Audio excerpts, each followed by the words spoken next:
essentially from our side, we firstly very excited to be part of this competition and this program. And we'd like to thank you and obviously our partners for launching this initiative. And ultimately what we'd like to see from TIA's perspective is to fund some of these good ideas and winning ideas. And I thought it would be worthwhile just to go through some of our funding offerings and perhaps introduce you to TIA, what we do and what we look for. And I think from our side, we were established by Act of Parliament in 2008 with the objective to intensify technological innovation. And ultimately for social or economic impact. And I think Peter highlighted, very clearly how we define innovation. So I'm not going to mention much about, what is innovation, but suffice to say that ultimately what we want to see is products which can enter the market, either for social or economic benefit. So TIA was established to take a lot of these ideas or concepts where either you have a concept or some sort of prototype and assist in taking that prototype to market. So we'll try and bridge this gap through financial support and various non-financial offerings as well. And I'll just briefly go through just some of the offerings, because as I said, what we would like to do is to take some of these ideas from the competition, whether it's the runner-up, the winners, or in fact some of the ideas that may not have reached some of the interest of the VCs, but at least see whether we could participate and assist with developing these ideas further. So where do we see these ideas coming from? So for us, our customers are firstly innovators, and innovators, they reside in universities, research councils, but also in communities. And ultimately, we open to innovation across the board.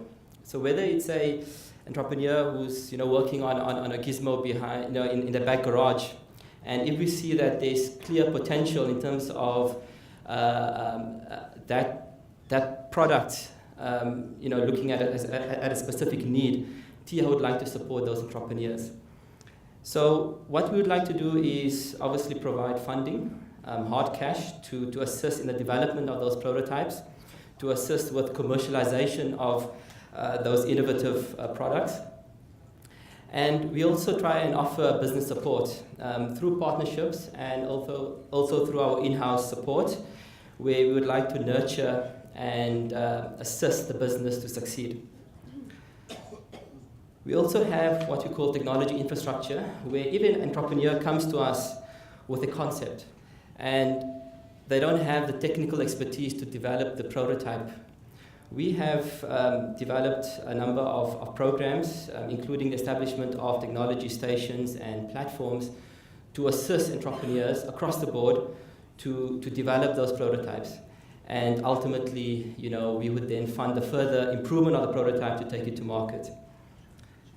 And of course, with this particular initiative, for example, we also have an innovation skills development unit where we try to assist, industry in addressing various skills gaps within the sectors that TIA focuses on, which includes mining, ICT, advanced manufacturing, energy, and of course the biotechnology sectors.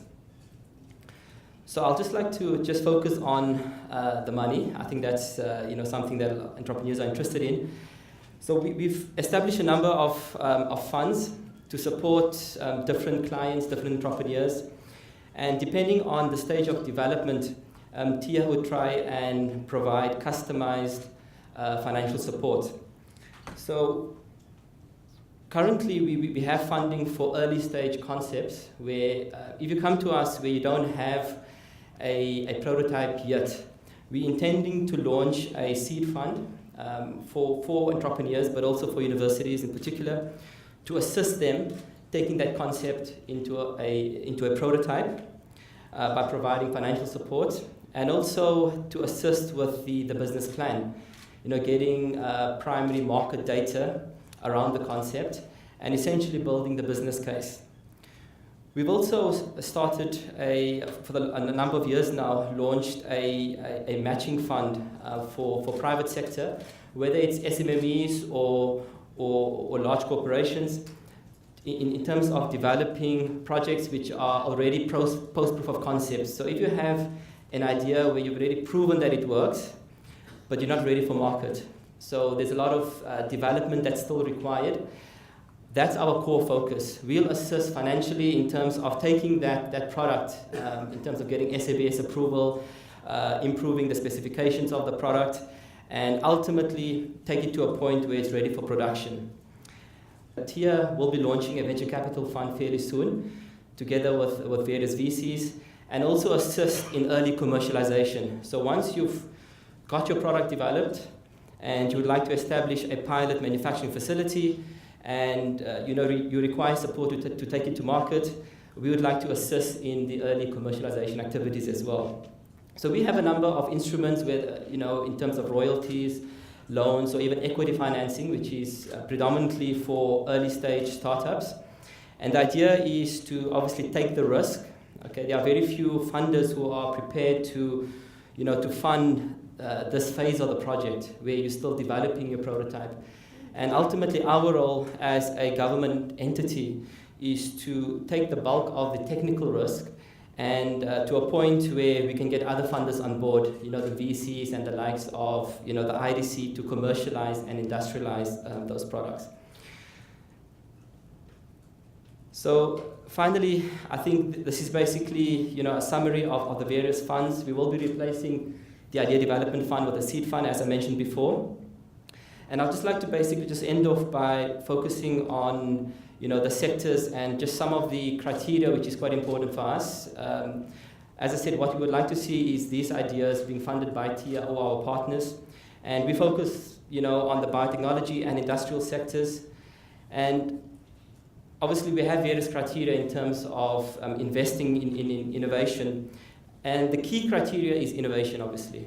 And we've already highlighted what we mean by innovation. But our focus is more on technical innovation across the various sectors I just mentioned before, on the industrial side and biotechnology side. But ultimately, as an investor, we want to see, obviously, a strong value proposition.